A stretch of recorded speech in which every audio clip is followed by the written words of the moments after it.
So body reflection. What body reflection really is and what it means and what I want you to go through is the stages and the things in your brain. And I say stages as you look at yourself, because the whole idea is we want to find out what we're judging on ourselves and recognizing those things no matter where you're at. So I myself, and you're going to see throughout this course, it's only 7 days, right? It's a 7-day course that's designed to get you to understand yourself better and the judgments you place on yourself, ironically, so we can free ourselves of judgments. Now, this is a process that takes a long time, and we can't fully, like in 7 days, we want to make a transformation to free our minds, right? And simplify things so that we go, okay, I understand that I'm doing these things, because as long as we're bringing an awareness to it, that's the first kind of step.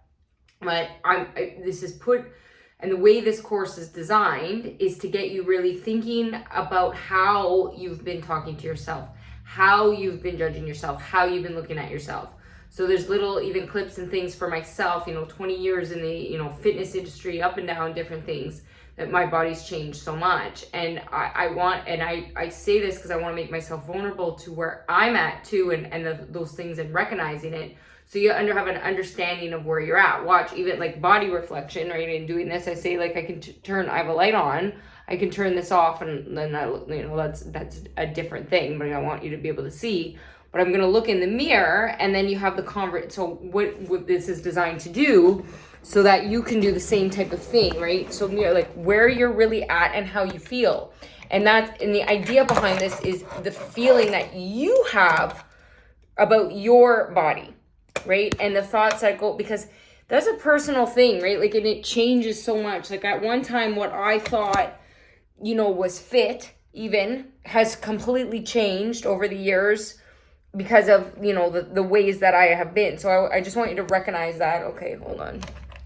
So when you like looking in the mirror, right? And the internal dialogue that you have with yourself when you're looking in the mirror, and the things you're placing judgment on and why, right? Like, and a suggestion too, when starting this, even, the things to recognize, right? Like, so for myself to recognize, and if you're a woman, recognizing. So like the time of your flow, if you're, still getting your period, well, that's going to change different things. I just like literally ate pizza, and then I'm like, oh, right. So my belly feels different. So if I look at myself, that's going to be different than if I was to do this before I ate that, right? Like, I'm just all these little things to be aware of, and the judgments we place on ourselves and why. And then like how we feel when we look at ourselves on every little avenue. Like, why do we feel this way? Like, what is it? What internal dialogue comes out? Like, oh my God, my thighs are whatever, or, oh, I like this about myself, I don't like that.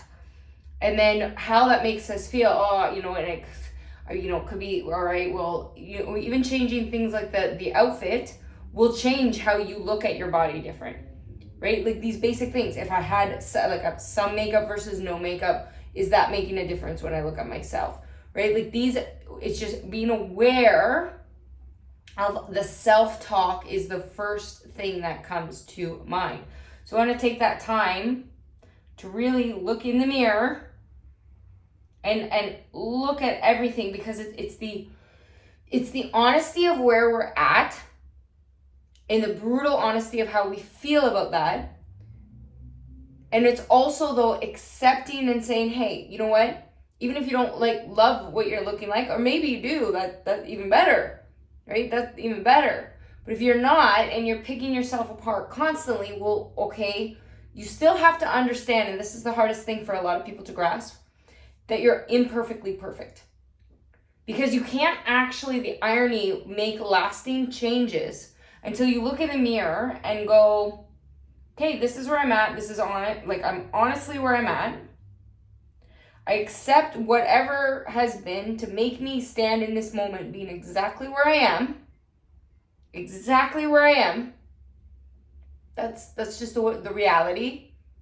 But then it's saying, okay, well, what changes would I want to make? And why? But understanding that's not making you a more whole person. You're already whole right now. And if you, so I want you to think about if you can even grasp that concept yet or not. So if I make that statement, how does that statement make you feel in general at all right now? Is that an uncomfortable statement? Well, I don't like myself enough, blah, blah, blah, blah, blah. And then that's an issue.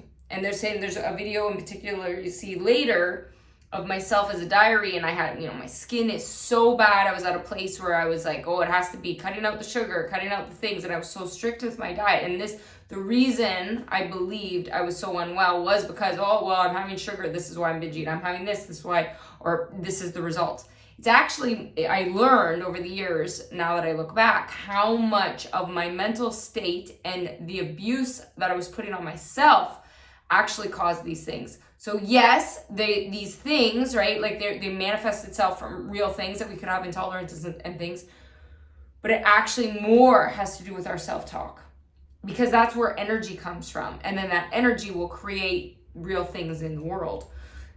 So I just from a blanket statement, where are you at with your beliefs on that? Because that makes a huge, huge difference. So in doing your mirror work, I first want you to be kinder to yourself, but I also want you to be brutally honest with how you feel.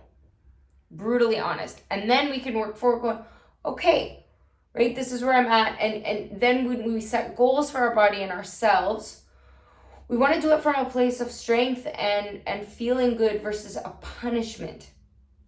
Something that we get to do, not that we're forced to do. Nobody's forcing you to do the things to get a better body, right? Like that's what, and they shouldn't be. If you feel you're forced by anybody, well, then you're definitely in the wrong scenario, and you have to look at the people around you. And we actually talk about that from a supportive standpoint.